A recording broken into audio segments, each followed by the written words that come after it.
40 साल उम्र है, अब ब्याह करेगा 15 साल की लड़की से, तो 10 साल जब तक ये बड़ी होगी वो रिटायर हो जाएगा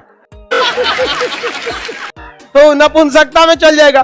तो इस पे बेचारी लड़की का लाइफ खराब होगा कि नहीं। तो नपुंसकता के आधार पर वो कोर्ट में कह सकती है कि हमको इससे क्या चाहिए, बुढ़ऊ से तलाक चाहिए, किसी को दिक्कत नहीं। ये चीजें गलत है। आप समाज में किसी लड़की का जीवन जी के देखिएगा कितना टफ है। आपके माँ बाप आपके लिए आराम से 5 साल 6 साल छोटी लड़की लाएंगे और खूब अच्छा से उसको लोग अच्छा तारीफ करेंगे, बड़ा अच्छा दुल्हन लाए हैं। लेकिन गलती से अगर किसी लड़की का हस्बैंड, अगर लड़की 5 साल बड़ी हो गई और हस्बैंड 5 साल छोटा हो गया, कह देंगे माई उठा लाया है नाइस नाइस। तो उसको काहे नहीं कह देगी कि इसका बाप उठा लाया है। समझ में आया कि नहीं आएगा।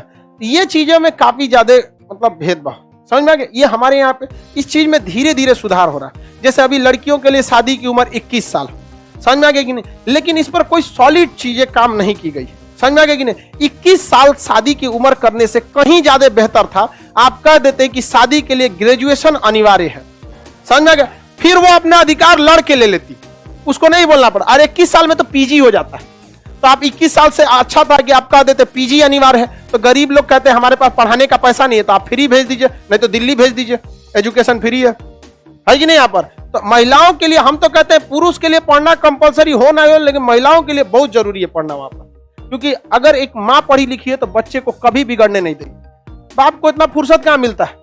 आप अपने पिताजी से ज्यादा सीखे हैं कि माताजी से? माताजी से सीखे हैं लोग, पिताजी से तो समय कहाँ रहता है पिताजी के पास। तो ये जरूरी होना चाहिए। तो महिलाओं का लाइफ काफी टफ, जितना में वो सरवाइव करती है ना उतना में आप नहीं झेल पाएंगे। वहां सोचिए बेचारी उसके उस घर में चली जाती है जिस घर में उसकी सास कहती है पराये घर से आई है, और माँ पहले से पाल के रखती है ये कह के कि दूसरे घर जाएगी। कौन है उसका घर? समझ में आ गया कि नहीं आ गया। लड़की सब अगर आपको सास अगर ये बात कहे कि आप पराये घर से आई हैं, समझ में आ गया कि नहीं, आपका घर नहीं, तो आप ये बात जरूर कहिएगा। तब खान सर ने ये बोला था कि अगर पराये घर से आई हैं तब तो आप भी पराई हो गई, हम आपकी रिस्पेक्ट क्यों करें। अपने पे मत लीजिएगा, हमरे पे फेंक दीजिएगा। अगर कोई इस तरह से नहीं, आप अपना आप कहिए कि आपको हम उतना रिस्पेक्ट करेंगे जितने अपने माँ बाप का करते हैं। एक बार आप हमको अपनी बेटी समझ के तो देखिए, समझ में आ गया क्या। और जो सास आपकी रिस्पेक्ट करती है आप अपनी माँ से ज्यादा उसका रिस्पेक्ट कीजिए। क्योंकि अगर सास रिस्पेक्ट करती है और आप रिस्पेक्ट नहीं करिएगा तो आपने 100 लड़कियों की और लाइफ बर्बाद कर दी।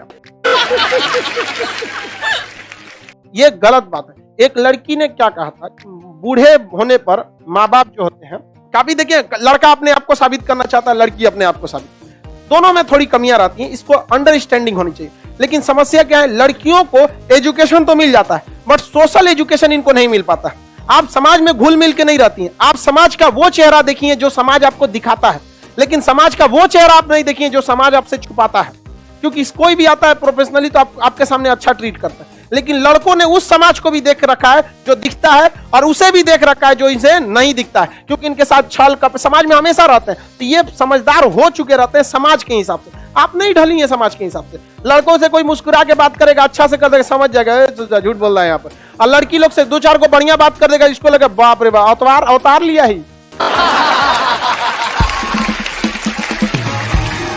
और मेरे लिए इससे अच्छा कोई है ये नहीं है। समझ में आ गया कि नहीं। इस सब चीज को समझना चाहिए। एक लड़की ने कहा था कि बूढ़े माँ बाप जो होते हैं उनको घर से लोग निकाल देते हैं। अगर माँ बाप के पालने की जिम्मेदारी बेटे से लेकर बेटियों को दे दी जाएगी तो कोई भी वृद्ध आश्रम नहीं रहे, कोई भी वृद्ध आश्रम नहीं दिए। तो इस पे एक लड़के ने बोला था कि अगर हर लड़की अपने सास ससुर को ही अपना माँ बाप समझ जाए तो पूरी दुनिया से वृद्ध आश्रम खत्म हो जाए।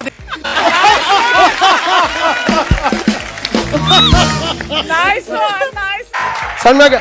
इसमें लड़की ने दोनों की जिम्मेदारी होती है। सास उसको अपनी बेटी बहुत अच्छी लगती है और उसकी अपनी बेटी 8 बजे सो के उठे उसको दिक्कत नहीं है, लेकिन बहू 4 बजे उठ जानी चाहिए। 4 बजे बूढ़ा बूढ़ी तनी अपनी बेटिया को उठा के दिखाओ तो बहू को उठाना। ये हर सास से भी हम ये कहना चाहते हैं। अगर अपनी बेटी को सुबह 4 बजे उठा सकती हैं तो आप अपने बहू को भी उठाइए। और अगर बेटी 10 बजे तक सो सकती है तो बहू को भी अधिकार है, क्योंकि बहू तो मेहमान बन के आई है, उसकी तो और इज्जत होनी चाहिए। समझ में आ गया कि नहीं आ गया। और लड़की लोग को भी कहते हैं, याद रखिएगा मेरी बात कड़वी होगी लेकिन औरत को ज्यादा तकलीफ औरत ही देती है।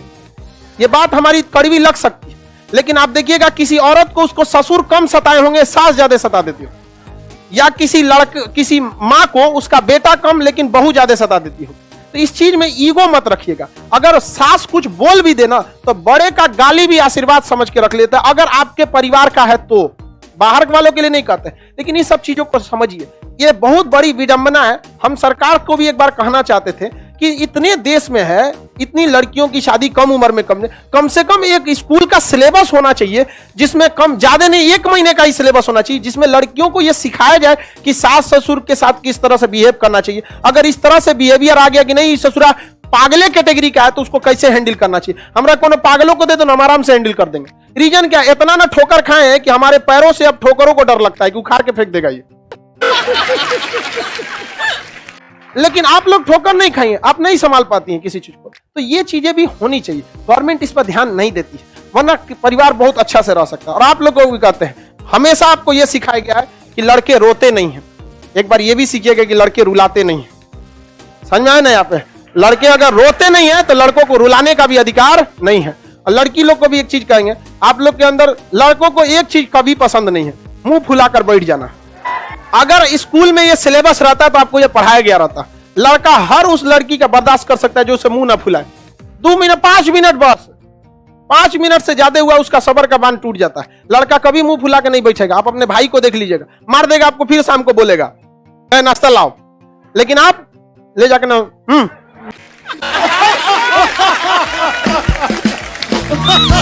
Nice one, nice. समझ में आ गया कि ना?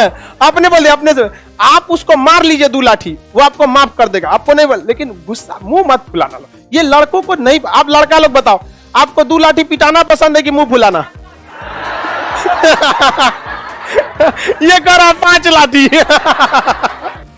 तो लड़की लोग समझो, आपके माँ बाप इसको सिखाते हैं, ये जिम्मेदारी हमारी नहीं है।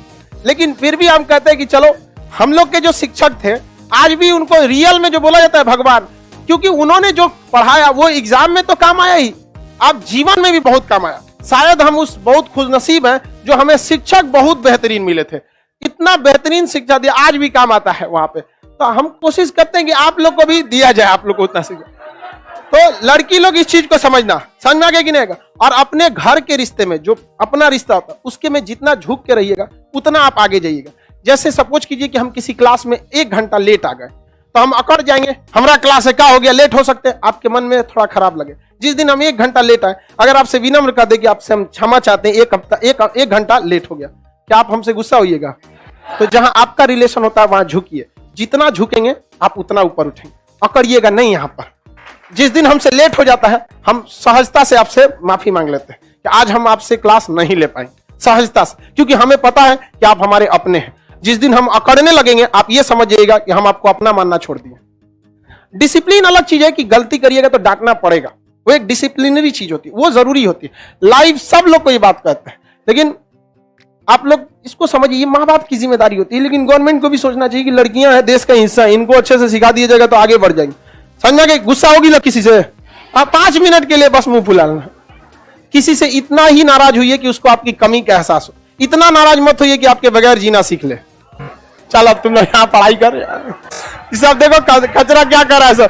थैंक यू सर, सिखा तुम लोग को रहे, आई थैंक यू कर रहा है सर। रे तुम लोग कितना कचरा है।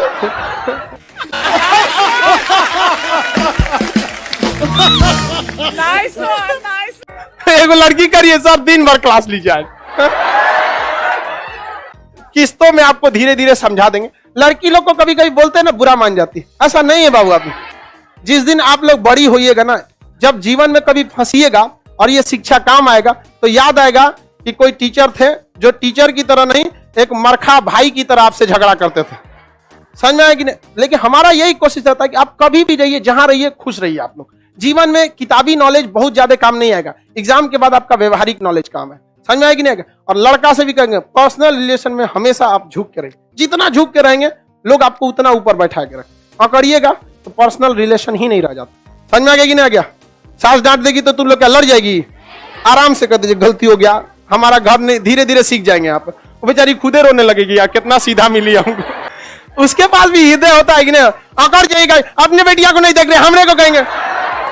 सुना देगी कि नहीं सुना देगी? नहीं सुना देगी, बहुत सुना देगी आप। चलो अब देखते हैं, आप याद हो गया कि नहीं याद हो गया? व्यभिचार 300। देखो ये गधा क्या कर रहा है। सर सोशियोलॉजी का भी बैच शुरू कीजिए। देखो बाबू, सोशियोलॉजी में आप यूनिवर्सिटी वगैरह में पढ़ाई होता है, जिंदगी का सबसे बेहतरीन लेसन खाली जेब और खाली पेट सिखाता है, वो कोई यूनिवर्सिटी नहीं सिखाती है। ये बहुत जरूरी चीज होता है यहाँ पर। जिन पैरों ने कभी ठोकर नहीं खाई है ना, उम्मीद छोड़ दीजिएगा ये पहाड़ जैसी बुलंदी चढ़ सकते हैं। इसलिए ठोकर का खाना जरूरी है। लोग खामखा कहते हैं कि बादाम खाने से दिमाग आता है, ठोकर खाने से आता है। इसलिए हम लोग ठोकर खा गए हैं, हम आपको समझाते हैं कि उसी ठोकर से आप मत जाके लड़ जाइए। अगर कोई शादीशुदा महिला है, पहले यह कहा जाता था कि अगर कोई शादीशुदा महिला है, शादी के बाद अगर उसका किसी दूसरे पुरुष से संबंध है तो उस महिला को ही अपराधी माना जाता था। तो महिलाओं ने केस किया, केस